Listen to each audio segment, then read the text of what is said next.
நீங்க வேதத்துல ஒரு வசனத்தை வாசிக்க முடியும். உம்முடைய காருண்யம் என்னை பெரியவனாக்கும். எது எது? உம்முடைய காருண்யம்னா என்ன? காருண்யம்னா என்ன? நம்ம நிறைய கேட்டிருக்கிறோம். உம்முடைய கிருபை என்னை பெரியவனாக்கும். ஓகே, உம்முடைய அன்பு என்னை பெரியவனாக்கும். இந்த மாதிரி நிறைய நம்மளை பெரியவனாக்குற நிறைய ஆசீர்வாதம் ஆண்டவரிடத்துல இருக்குது. ஆனா சங்கீதக்காரன் சொல்லும் போது என்ன சொல்றாரு அப்படின்னு சொன்னா, உம்முடைய காருண்யம் என்னை பெரியவனாக்கும்.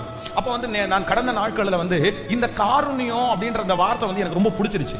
அப்ப இந்த காருண்யன்ற வார்த்தைன்றது என்னது, இதுக்கு என்ன அர்த்தம் அப்படின்னு யோசிக்கும் போது, பைபிள் அதனுடைய காரியத்தை தியானிக்கும் போது என்ன அப்படின்னா தகுதியே இல்லாத ஒருவனுக்கு கொடுக்கப்படுகிறது கிருபை.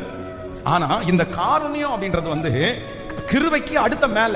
அப்படின்னா இனி இந்த மனுஷன்ல ஒண்ணுமே முடியாது, இவனை யாருமே தூக்கி எடுக்க முடியாது, இவன் எதுக்குமே ஒர்த்தே இல்ல, இவனை நம்பவே முடியாது, இவன் மோசமான ஆளுன்னா இவன் கேடுகட்ட மோசமான ஆளு. அப்படிப்பட்ட ஒருத்தனை பெரியவனாக்குறதற்கு பயன்படுத்துகிற பேர் தான் உம்முடைய காருண்யம் என்னை பெரியவனாக்கும். இப்போ ஒரு டீச்சர் இருக்காங்க அப்படின்னு சொன்னா, டீச்சர் யாரை பாஸ் பண்ணி விடணும்னு நினைப்பாங்க?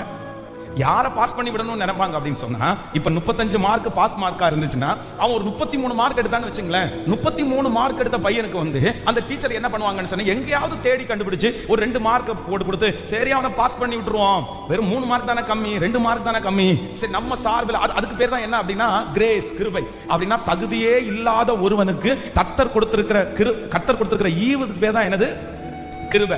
அதுதான் நம்ம நிறைய பேர் மனுஷனிடத்துல வெளிப்படுகிற தயவு. மனுஷன் இந்த மாதிரி ஒரு பாவம் பார்த்து சரி ஒரு 2 மார்க் எக்ஸ்ட்ரா போட்டு கொடுங்க, அதுதான். ஆனா ஒரு 0 மார்க் எடுத்த பையன் இல்லன்னா 10 மார்க் எடுத்திருக்கிற ஒரு பையனை பாஸ் பண்ண வைக்கணும்னு எந்த ஆசிரியராவது நினைப்பாங்களா? யாராவது நினைப்பாங்களா?